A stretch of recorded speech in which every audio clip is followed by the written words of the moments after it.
Oke guys, welcome back to my YouTube channel. Semua bisa terjadi gara-gara Gara.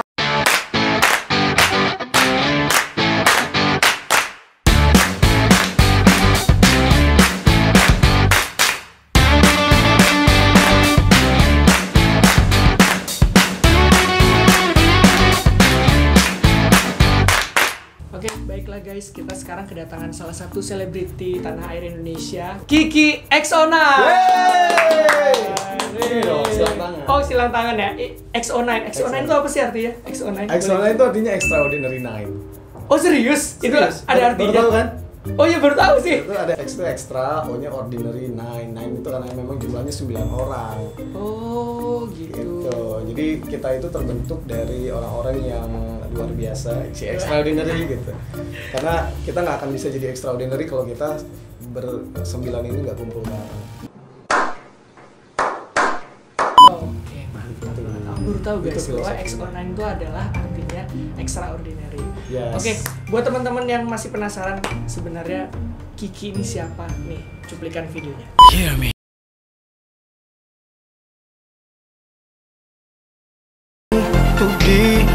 Tadi cuplikan-cuplikan video klip dari XO9 ya, yang jumlahnya 9. Sekarang seru banget ya tadi. Iya, seru banget, rame banget. Itu kalau manggung pembagian honornya seperti apa ya?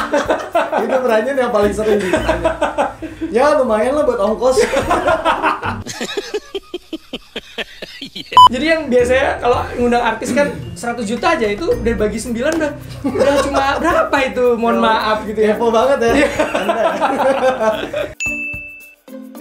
Ya sebenarnya lumayan lah, mungkin karena jumlahnya bersembilan, jadi kita ya karena seru bersembilan, jadi kita lupa sama honor gitu. Oh gitu, karena passion ya. Karena passion, karena tugas kita menghibur sih. Oke, sekarang XO9 ini kabarnya bagaimana nih? XO9 sebetulnya sekarang baik-baik aja semuanya, karena memang fokus kita ada yang berbeda-beda saat ini gitu. Karena memang yang untuk fokus ngejalanin XO9 sampai sekarang itu ada 4 orang sekarang. Ada Kiki, ada Niki, ada Lee XO9 dan ada Alwin XO9. Sisanya karena memang satu orang teman kita Iras itu memang sudah dipanggil Tuhan. Hah? Serius? Serius? Baru tau ya? Baru tahu? Iya, jadi Iras itu kemarin tahun 2019 pertengahan tahun, karena memang beliau sakit dan akhirnya almarhum berpulang ke rahmatullah, dan memang itu banyak meninggalkan kesedihan sih ke teman-teman di XO9, karena dia adalah orang yang sangat apa ya, bisa bikin kita semua tuh tertawa gitu, dan dia juga suaranya bagus banget gitu, yang lead vocal satu yang agak gemuk orangnya. Oh ya, iya. Beliau sakit dan akhirnya beliau meninggalkan dunia. Dan 4 orangnya kan memang sudah menikah, jadi memang fokusnya untuk keluarga gitu. Oke. Sekarang berarti XO9 tinggal 4. Padahal itu lagu yang tadi ada di cuplikan tuh lagu favorit kita semua loh. XO9 cukuplah sudah. Baby cukuplah sudah. Itu emang Aku tahu partnya Kiki yang mana? Yang di mana? Ya. Kencing manis.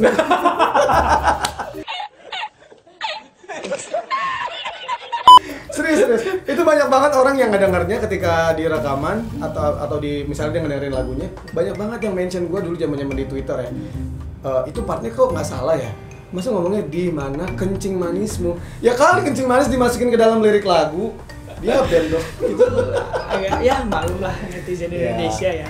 Emang sangat kreatif maksudnya. Sangat kreatif ya, janji manis jadi kencing manis. Tapi padahal itu jelas kok. Ya jelas kan? Jelas Nggak kok. mungkin lah orang itu artikulasinya di itu banget. Iya, ada 2 orang teman kuliahku yang ngefans banget tuh sama XO9. Oh iya, siapa? Namanya Anindita sama Arina. Oh. Itu bener-bener katanya Die hard banget ya? iya, loves banget. I Oh, love mampus. XO9 gitu. Nanti dia mau minta video sih dari Kiki ya. Oh gitu. Nanti itu di luar kamera aja. Oh iya, boleh, nanti boleh. dia minta video. Halo Anindita, halo Arina. Arina. Ya. Oke, baiklah. Nah, sekarang nih ngomong-ngomong XO9 nih, Ki, ya ini udah mulai agak serius nih. Nah, gimana sih awal terbentuknya XO9 nih? Karena kita kan sekarang temanya tentang jika kamu menjadi, nah suatu saat misalnya nih buat inspirasi buat teman-teman, kalau misalnya nanti mau membentuk boy band yang sukses gitu kan, kita nggak memungkiri ya bahwa XO9 itu sukses lah gitu, berkarir di tanah air Indonesia gitu. Iya. Meskipun sekarang mungkin ada jalannya masing-masing. Betul. Gimana tuh pertama kali bertemu? Awalnya sih sebetulnya ini kalau benar-benar dari awal banget ya gitu. XO9 itu sebetulnya mau dibentuk bukan 9 orang. Jadi mau dibentuk itu sebanyak 15 orang tadi. Karena memang pengen bikin terobosan baru bahwa boyband di Indonesia dengan jumlah yang banyak gitu kan seru ya gitu. Tapi ternyata pas eksekusi salah satu teman gua si Budi itu waktu itu udah masuk dalam audisi XO9. XO9 itu dibentuk dari audisi. Oh, ada audisi? Ada audisinya. Jadi itu kita under label umum? Sony Music Indonesia. Umum atau? Umum. Waktu itu dari seluruh Indonesia kok ada sekitar 1.000 orang ya yang daftar untuk coba gitu. Dan akhirnya karena ada beberapa temen yang nggak masuk di XO9, mereka tergabung di boyband yang lain. Gitu. Tapi kalau Sony Music sendiri cuma punya boyband itu satu, cuma XO9 doang. Nah waktu itu Budi XO9 itu dia udah tergabung tuh di XO9. Gua waktu itu cuma nemenin dia karena dia kan as a rapper kan gitu. Awalnya dia ajak, "Ki, lu nggak mau ikut audisi aja di sini?" Gitu. "Ah, mau ngapain?" Jujur waktu itu gua underestimate banget sama boyband. Jujur kayak apa sih nih boyband cowok-cowok nyari-nyari gitu, nyanyi-nyanyi nggak jelas gitu. Tapi karena memang passion gua di nyanyi dan di dance, pada saat itu ketika Budi ngajak gua, ada produsernya juga gitu. Pada saat mereka lagi latihan gitu di studio. Akhirnya Budi bilang ke produsernya, "Ini ada teman saya yang mau ikut audisi," katanya. Udah akhirnya di saat itu gue langsung nyanyi audisi gitu di depan semua member yang udah terpilih. Waktu itu ada sekitar 7 orang. Oh gitu. 7 Jadi orang. udah termasuk telat ya? Udah telat. Mereka udah latihan, udah kayak lagi workshop lagu, udah lagi kayak pelatihan konfigurasi koreografi gitu lah. Akhirnya gue nyanyi di depan mereka, audisi gitu sama dance gitu di depan mereka, sama ditanya tentang kayak wawancara singkat gitu loh. Udah besokannya langsung dikabarin sama tim dari Sony Music bahwa gue tuh lolos audisi dan masuk ke member yang kesekian untuk yang kita kita jadikan tim di XO9 ini. Dulu namanya belum ada. Jadi emang hanya male vocal group aja. Nah setelah itu besokannya dikabarin kan, akhirnya gue itu tuh tergabung lah tuh. Gue jadi kayak member ke-8 waktu itu. Habis itu kan butuh ada satu orang lagi yang yang bisa akrobatik gitu. Akhirnya ada teman gue namanya Bobby. Bobby itu dia memang basically dari cheerleader, tapi cheerleadernya yang udah ikut kompetisi internasional gitu. Dia tergabung, akhirnya kita di trainingnya itu 6 bulan waktu itu. Oh, ada trainingnya juga. Ada trainingnya. Berarti mirip-mirip kayak Korea juga ya? Kalau secara eksekusi ya gitu, karena jujur itu kita selama 6 bulan itu pelatihannya cuma fokus di nyanyi, di dance, sama di kayak pembekalan attitude dan lain-lain, public speaking gitu. Setelah itu 6 bulan kemudian baru kita rilis deh tuh. Nah 6 bulan itu juga proses dimana kita punya lagu Cukuplah Sudah itu. Akhirnya kayak awalnya kita ngedenger, awal lagu kan masih mentah banget kayak, "Duh ini lagunya akan booming nggak ya?" gitu. Jadi kayak masih bertanya-tanya, masih menerka-nerka, "Ini lagu akan booming nggak ya? Orang akan suka nggak ya dengan musik yang seperti ini, dengan 9 orang cowok yang nyanyi, yang dance gitu." Tapi ternyata pas kita udah rilis, dan mungkin karena memang waktu itu momennya lagi ada Korean Wave, dan mungkin waktu itu ada boyband yang sebelumnya juga ada Smash ya waktu itu ya. Jadi orang udah bisa menerima itu dengan gampang gitu. Jadi ketika kita rilis, langsung wah keren nih gitu. Maksudnya kita kan image-nya kan lebih ke maskulin gitu ya kan. Terus musiknya juga strong, lebih fokus ke vokal juga, kuat di vokal gitu. Jadi ya udah sangat diterima dengan baik. Kita rilis album lagu pertama itu dulu, single dulu kita ngeluarin Cukuplah Sudah. Ya itu lagu itulah benar-benar yang membawa kita sampai banyak dikenal, bahkan bukan cuma di Indonesia, sampai di luar juga kan, sampai ke Singapura, Malaysia itu album kita dijual. Yes. Banget guys. Gitu. Tapi persiapan apa aja itu sebelum sampai akhirnya, kalau di Korea itu kan debut ya? Ya. Ya. Apa persiapannya itu apa aja sih? Persiapannya kalau sebelum itu sih pasti kita ada kayak waktu itu kayak ada semacam showcase sih, kayak manggung singkat gitu di depan tim dari Sony Music waktu itu. Jadi kita benar-benar kayak perform untuk bersembilan kayak benar-benar perform di depan tim dari Sony Music, kayak simulasi kalau XO9 lagi manggung tuh begini loh gitu. Itu kita benar-benar full perform pakai kostum, make up, lagunya, nyanyinya, semuanya di kita pertunjukkan di depan tim gitu. Jadi tim Sony Music bisa ngelihat ketika orang nonton for the very first time nonton XO9, seperti inilah looks-nya mereka gitu. Terus ya kita yang pasti persiapannya udah pasti wardrobe gitu, kita ada fitting segala macam. Terus public speaking, gitu-gitu sih, itu udah pasti. Wah, itu mantep banget ya. Berarti kayak mau jadi boy band tuh nggak bisa langsung instan gitu juga. Nggak mungkin. Kan sekarang juga banyak tuh kalau misalnya platform dari YouTube gitu kan, solois tuh kan biasanya iseng-iseng aja nyanyi terus tiba-tiba booming. Kalau boy band tuh nggak bisa seperti itu ya. Ya Bisa. Mungkin ada aja yang begitu ya, yang ketika boy band itu mau rilis atau apa karena memang mereka mau ngejar momennya itu, ya udah asal aja. Yang penting cakep-cakep misalnya gitu. Yang penting ganteng-ganteng, tinggi-tinggi, terus suaranya kalau misalnya nggak bagus-bagus banget ya nggak apa-apa, yang penting momennya biar ada gitu. Itu ada aja. Kalau yang gue lihat sih ada kayak gitu.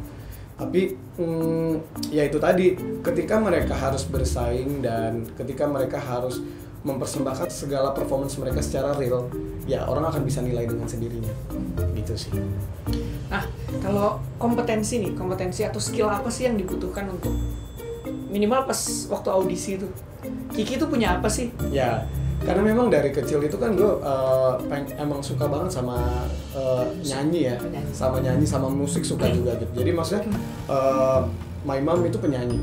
Oh, oke. Ya, mama gue penyanyi. Terus kayak dari kecil selalu disuntik sama semua genre lagu. Jadi dari musik pop, lagu Melayu, lagu dangdut, lagu rock, lagu klasik, lagu jazz, semua itu kayak gue tuh dari kecil tuh udah gue absorb gitu. Jadi ketika gue untuk mencoba untuk ini tuh jadi kayak bisa adjust dengan cepat gitu loh. And then akhirnya gue juga suka juga suka dance gitu kan, kayak awalnya tuh b-boy dulu tuh waktu zaman SMA, gue suka b-boy gitu. Kok seru ya b-boy gini ya gitu. Akhirnya gimana gue mengcombine itu semua sampai beberapa kali gue ikut Duta Muda Pariwisata di Jakarta sama di Pulau Seribu, dan itu pada saat mengikuti ajang itu dibutuhkan juga untuk skill itu, harus bisa punya skill nyanyi, punya skill dance gitu-gitu, dan punya public speaking yang baik. Itu jadi ketika gue beriringan dengan semua skill yang gue punya itu, ketika masuk ke EXO-9 itu udah kayak tinggal jalan aja gitu. Tinggal implementasi aja. Ya, tinggal diaplikasikan, tinggal diimplementasikan, benar. Oke, luar biasa gitu. Nah, kalau sekarang nih kan EXO-9 kita nggak memungkiri ya, Ki, bahwa zamannya itu udah bergeser sekarang. Ya. Nah, itu gimana tuh cara EXO-9 khususnya EXO-9 ya menghadapinya gitu? Karena dulu kan boy band, girl band tuh bener-bener aku akuin lah, mereka tuh bagus-bagus juga gitu. Ya. Walaupun istilahnya kayak kayak aji mumpung ke Korea juga kan lagi booming juga gitu. Tapi aku nggak memungkiri bahwa girl band, boy band Indonesia itu juga bagus-bagus gitu. Lagunya easy listening semua kok gitu. Mau yang cewek mau yang cowok tuh easy listening semua gitu. Nah, bagaimana tuh menghadapinya bahwa ternyata sekarang tuh sudah bergeser gitu. Kan itu tuh mungkin hampir tenggelam kali ya. Yang masih ada paling beberapa aja gitu yang masih bertahan.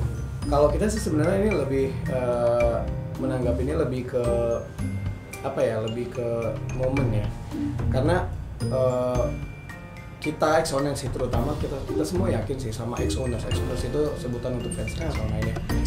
Nah, EXO-9 itu saya sangat-sangat berterima kasih buat semua EXO-9 yang lagi nonton. Thank you banget untuk support kalian sampai detik ini, yang nggak pernah bosen. Kayak nanti bulan depan itu kita anniversary yang ke-10 tahun EXO-9. Aku diundang nggak? Diundang. Siapa gue ya? Caranya apaan dulu? Itu pertanyaan.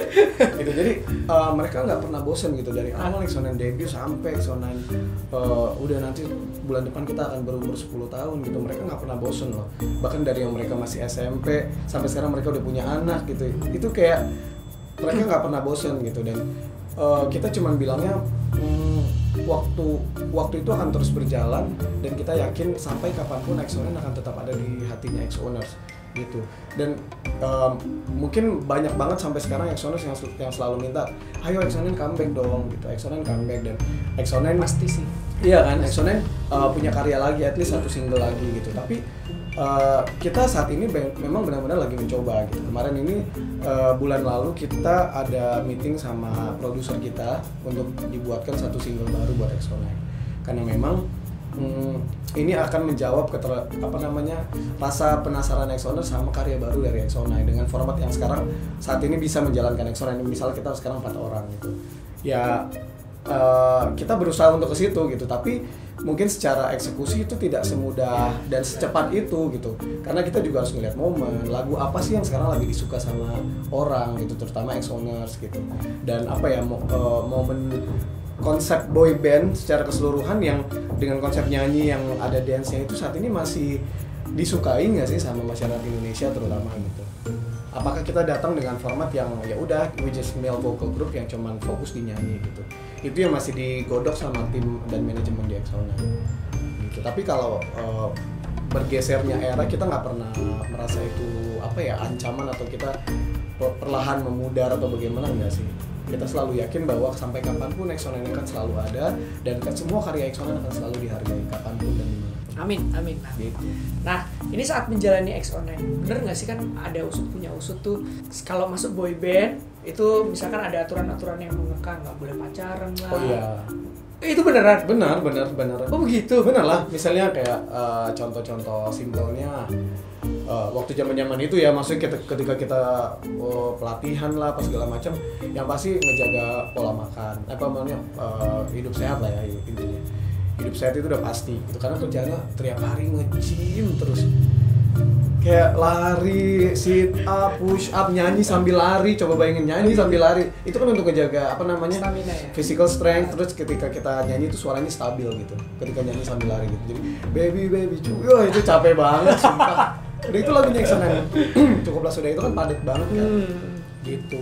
Terus nggak boleh pacaran karena memang biar lebih fokus ke jadwal manggung gitu lah. Terus nggak boleh terlalu sering keluar malam, udah pasti. Ya itu kita dipantau juga memang. Gitu. Apalagi kayak ke klub gitu tuh udah pasti nggak boleh banget. Terus kalau bersosialisasi gitu masih boleh tapi ya, misalkan keluar sama teman-teman gitu, yang di luar X-Online gitu. Boleh. Ya teman-teman permainan gitu. Oke, baik. Oke guys, kita sekarang buka, kemarin aku buka pertanyaan sih di Instagram. Ya memang nggak banyak ya, karena nggak terlalu banyak follower saya gitu. Tapi paling nggak ada nih ternyata beberapa ex-owners. Ini dari Rahadian Trip. Apa plus minusnya boyband Indonesia dan boyband Korea menurut Kiki sendiri? Plusnya ya, mungkin kayaknya kalau menurut gue sih sebenarnya nggak apple to apple ya untuk compare boyband Indonesia sama boyband Korea. Maksudnya since mereka udah ngejalanin yang namanya industri musik boyband dan girl band di Korea itu udah dari dulu banget gitu. Sementara Indonesia kan baru difokuskan itu, mungkin dulu pernah ada, cuman konsep boyband girl bandnya tuh beda sama yang era kemarin ini gitu. Kalau kita itu kan memang kemarin banyak fokus di lagunya, udah pasti lagu Indonesia kan, lagunya lagu Indonesia, terus warnanya pun juga warna yang sesuai sama musik di Indonesia. Nggak mungkin kita yang terlalu, kalau Korea itu kan punya warna sendiri ya musiknya gitu. Ketika Indonesia punya boyband girl band juga, menurut gue kita semua tuh punya lagu-lagu yang identik sama lagu apa ya, dance music atau dance popnya Indonesia gitu. Jadi menurut gua kayaknya nggak bisa di-compare antara musik Indonesia di sini sama di Korea gitu. Tapi ya pasti semuanya punya kelebihan dan kekurangan masing-masing lah gitu. Indonesia punya mungkin secara pesan lagunya mungkin lebih gampang dicerna nggak sih ketika kita nyanyi lagu bahasa Indonesia kan, sama untuk penikmat lagu di Indonesia gitu. Terutama Exoners misalnya dengar lagu kita, ya udah mereka semudah itu untuk menyerap lagu dan maknanya gitu. Tapi ketika ada lagu Korea, pasti gue yakin banyak banget orang yang cuma ngelihat dari fisiknya sama musiknya doang. Oh ini lagunya enak, tapi secara makna lagunya gue yakin nggak banyak yang paham gitu sih. Ini sama ini juga kali ya, dari waktu kali ya. Karena aku juga salah satu, sebenarnya aku nggak penggemar idol group Korea juga sih. Cuma aku pernah denger. Tapi ngefans sama Exonan kan? Oh iya pasti dong. Kalau nggak ngefans nggak mungkin aku undang ya. Bohong bang. Jadi aku nggak terlalu ngefans juga sama idol Korea. Cuma pernah denger lah dari diskusi. Kalau Korea tuh kalau nggak salah waktunya itu waktu yang tadi Kiki jelasin itu. Oh iya. Itu kayaknya lebih lama deh. Untuk dan belum tentu debut juga. Trainingnya. Iya benar. Dan belum tentu debut juga gitu. Iya. Jadi mereka tuh kayak ada seleksi di dalam seleksi lagi. Betul. Jadi itu mungkin perbedaannya kali ya. Yeah. Membantu jauh. Iya benar. Karena kan kalau di Indonesia kelamaan kelamaan training ya ilah kita kan butuh kepastian ya. Betul. Kan nggak cuma cewek aja yang butuh kepastian, cowok juga butuh ya. Dan manajemen yang menjalankannya juga itu kan butuh dana ya. Bener. Oh iya benar Selama juga. itu, Ya bayangin bener. 6 tahun misalnya trainingnya. Itu kan modal dikeluarkan terus gitu. Yang garanti bahwa oh ini orang akan meninggalkan pekerjaannya untuk fokus di training, ya mau dikasih makan apa. Oke, ini katanya request coba duet nyanyi lagunya plus gerakannya. Oh, mohon maaf, aku tuh gak bisa gerak guys. Oh my god. Dia aja ya, nanti kita Oh, gitu sih? kita nanti Oh, request nanti kita request di akhir sesi ya. Oh ini banyak sumpah ada 3 orang yang bilang coba request duet nyanyi dan lagunya. Nah mungkin nanti aku aja yang nyanyi, dia yang gerakan. Nah ya boleh. Oke nih pertanyaan terakhir nih. Sekarang lagi sibuk apa nih semuanya bersembilan ini? Bersembilan. Kan Kalau Iras kan udah nggak. berdelapan sorry maaf. Ya. Kalau empat orang teman kita yang udah nggak fokus di Exonan memang fokus sama keluarga dan mungkin ada yang menjalankan bisnis juga sekarang. Tapi kalau misalnya kita yang masih di Exonan saat ini, yang maksudnya masih fokus ya. Sebenarnya nggak ada statement bahwa oh ini udah nggak di Exonan, ini masih di Exonan gitu. Sebenarnya nggak ada. Kita semua masih dikenal dengan ya udah member of Exonan gitu. Cuman yang memang fokusnya kita sekarang untuk bisa menjalankan Exonan lagi gitu. Kalau gue pribadi, gue dulu ya. Kalau gue pribadi sekarang lagi memang fokus untuk ada persiapan sekolah lagi untuk lanjut master, amin, mudah-mudahan lancar. Lalu ada ngejalanin bisnis juga kecil-kecilan. Gue punya party planner. Oh. Buat temen-temen yang mau ada bikin acara. Apa namanya? Namanya Kiasan Party Planner, nanti gue tag ya. Terus ya apa ya? Sekarang ini ada fokus juga di salah satu aplikasi live streaming untuk bisa perform juga sih. Hah? Serius? Gitu. Apa? Maksudnya ngapain? Ada di Bigo Live. Oh. Ya, jadi memang gua rutin hampir setiap malam di weekday terutama untuk perform gitu sih di aplikasi live streaming gitu. Jadi maksudnya gue bisa tetap nyanyi, banyak juga ex-owners yang ada di situ. Buat teman-teman yang belum join boleh gabung, nanti boleh cek aja di IG gua kalau misalnya penasaran. Apa nih IG-nya? IG-nya @reezkeeas. Susah banget guys. Yes. Tapi masih diundang-undang kan ya? Masih. Diundang-undang Diundang. invite masih di TV gitu. Di TV masih kemarin terakhir kita di acara pagi-pagi Amber Trans TV gitu karena memang pengen bernostalgia lagi sama boyband Indonesia gitu. Oh, berarti temanya lebih ke nostalgia gitu ya? Ya, gitu. Memang iya sih, gue juga. Ada sih beberapa acara TV lain juga yang ngundang, cuman memang karena mereka lagi mikirin tema yang sesuai, jadi kita masih depending dulu gitu. Tapi udah banyak banget yang kontak gitu, kata manajer kita ya gitu. Jadi ya hopefully bisa sering-sering lagi tampil di TV juga, biar Exoners juga bisa terlampiaskan kangen.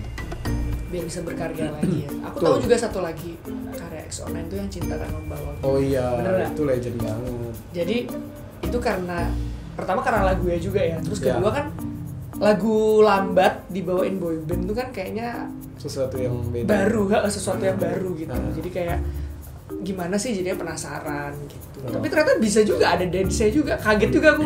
Loh kok ada dance-nya gitu padahal ini kan lagunya tetap slow kan. Tetap. Itu gini sih menariknya waktu itu kan itu lagu dari Dewa 19 ya, penciptanya Om Ahmad Dhani. Jadi karena memang kita dapat cerita dari manajemen di Sony Music, mereka Om Ahmad Dhani ini tahu EXO-9 gitu. Jadi ketika mereka tahu, coba deh EXO-9 nyanyiin lagunya Dewa 19 yang Cinta Kan Membawa kembali deh gitu. Udah akhirnya ketika kita coba untuk bawain waktu itu pertama kali kita bawain tau nggak di mana? Di konsernya Westlife. Kita kan jadi band pembukanya opening act-nya konser Westlife yang terakhir kan yang Gravity Tour kan. Ketika kita perform ternyata responnya bagus banget gitu sama manajemen, akhirnya dibuatkan jadi single kedua waktu itu, Cinta Kan Membawamu Kembali. Oh tapi sebelumnya belum, jadi kayak cuman trial aja. Ini orang kalau misalnya Exonan nyanyiin lagu balad, tadinya kan yang kayak upbeat banget kan, baby. Boyband kan memang identik ya ada dance-nya karena kan? dance-nya betul. Tapi setelah Exonan dengan warnanya Exonan, karena memang kita juga suka banget harmonisasi suara gitu kan, bawain lagu Cinta Kan Membawamu itu ternyata responnya sangat luar biasa juga gitu. Jadi itulah yang bikin kita jadi wah ini akhirnya dari single kedua itu kita langsung dibuatkan fokus untuk ke album Oh, udah ada album. Udah ada album, judulnya Extraordinary. Oh. Judulnya Extraordinary, dan waktu itu kita jadi brand ambassador-nya Dufan di Fantasi Ancol. Nah, sama mereka langsung dibeli ratusan ribu kopi dan langsung double platinum. Sekarang kan kalau album lu banyak di KFC ya. Iya, tapi kan itu kan sama perkedel kan. Kalau kita sama ini sama Halilintar. Iya sama perkedel ya. Ya Allah. Canda perkedel. Pergudiin lagi. Dia ngelawak juga dia. Lawak loh, soalnya itu jago banget ngelawak. Oh gitu, itu bakat terpendam ya. Bakat terpendam.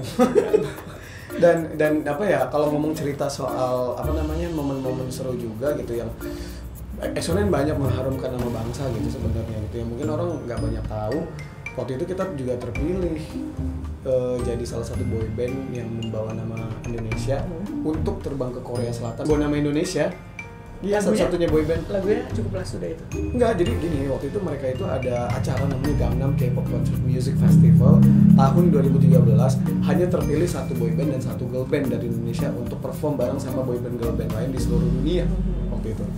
Akhirnya dipantau lah sama tim dari KBS TV, kan acaranya by KBS TV ya. KBS TV itu akhirnya memantau semua boy band di seluruh dunia termasuk di Indonesia. Dapatlah beberapa kategori nih untuk di Indonesia. Oh, boy bandnya sini, girl bandnya sini. Akhirnya diseleksi lagi karena memang cuma satu boy band, satu girl band gitu. Setelah udah difokuskan, itu kan maksudnya track recordnya kan, maksudnya oh mereka nyanyi nggak pernah lip sync misalnya, atau kayak apa ya, stage act-nya mereka bagus gitu, terus performance-nya mereka selalu maksimal gitu-gitulah. Jadi pertimbangannya orang KBS TV, karena kan Korea selalu detail gitu, mereka tuh perfeksionis gitu untuk menilai suatu boy band girl band. Akhirnya terpilihlah siapa? EXO-9 dan Seven Icon. Tuh, enggak kuat. Gini. Oh gitu ya. Gitu. Oh, jadi boy bandnya itu EXO-9, girl bandnya itu Seven Icon. Iya, waktu itu kita perform di sana, nyanyiin 3 lagu di depan orang-orang Korea, yang which is mereka tuh nggak tahu lagunya EXO-9, tapi mereka tuh respect. Beberapa tahun terakhir gue baru notice bahwa EXO-9 itu ternyata banyak banget hal baik yang mengharumkan nama bangsa gitu loh. Selain perform di openingnya konser Westlife gitu, which is yang Westlife akhirnya kayak tahu EXO-9 kan gitu, yang boy band legend gitu loh. Kayak kita tuh apa sih gitu, kita bisa satu panggung sama mereka istilahnya. Udah gitu kita juga jadi band pembuka di opening ceremony-nya SEA Games yang di Jakabaring Palembang gitu. Itu kan maksudnya ditonton sama beberapa negara Southeast Asia kan. Terus juga kita juga perform di Korea gitu, membawa nama bendera Indonesia gitu, dan di sana waktu itu juga ditonton sama orang dari KBRI-nya juga yang kita undang juga. Ya gitulah, maksudnya walaupun kita masih istilahnya masih musisi yang istilahnya masih bayi gitu, tapi karya kita dan apa yang udah kita lakukan kita rasa sudah maksimal, dan semuanya sangat membawa nama Indonesia lebih baik lagi gitu sih. Tujuannya kan sama ya, membawa nama. Iya, intinya kan itu ya. Berkarya untuk Indonesia. Berkarya untuk Indonesia, karena kita memang anak Indonesia. Iya. Luar biasa. Oke, terima kasih nih Ki sudah mampir-mampir nih di channel gua, di channel gara-gara. Jangan lupa teman-teman untuk tetap subscribe, like, comment, share dan sebanyak-banyaknya, dan juga jangan lupa subscribe YouTube channel gua, namanya Muhammad Rizky, nanti cari aja. Di mention juga ya. Iya pasti. Terima kasih dan sampai jumpa di video selanjutnya. Stay safe, stay healthy guys.